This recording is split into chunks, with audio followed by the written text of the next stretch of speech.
أتمتين الرتي وأنا كسيات. hello tiyya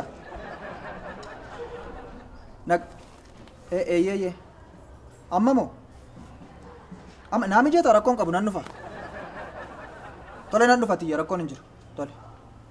akkamitti akka ati dandeessee wajjin jiraatte rabbi isa gubbanaa beeka maaliif ta'a waanuma ta'uuf hin qabu mirkoon waan tokko ani hirkoo dadhabeen beeku hirkoo gaafan jaalladhu gowwummaa masaa wajjinan jaalladha tutin dhufin dura hirkoon nama nagaa ture jidhabaasa ta'uu maalisa ta'uu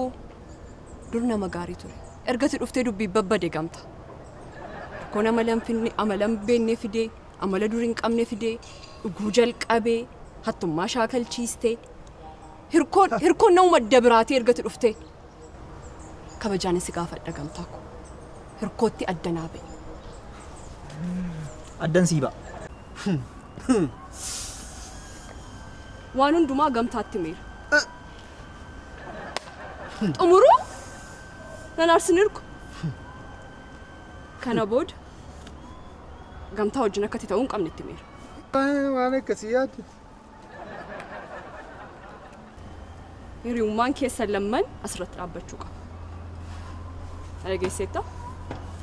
gamtaatti waan hundumaa himeera bakka inni jiruttan irra sii deebi'a lamman keessan wal biratti arguu hin barbaadu kana booda maal jechuudha hirku kana booda yookaanis yookaan ana filatta ansi filadhe erga na filattee gamtaa wajjin argamuu qabdu dhaggeeffadhaa ana wajjin qaba as dhaabadhe isaatii meeqa isin wajjin haasa'uu hin danda'u garuu waan hin jechuu barbaade xumureera hojii koo deemuu qaba lammaffaa wal biratti isin arguun barbaadu obsi dhayaa ajjeesui dhawu eenyuun tiyyaa moo gamtaa dhawu booddee dhooftaadhiif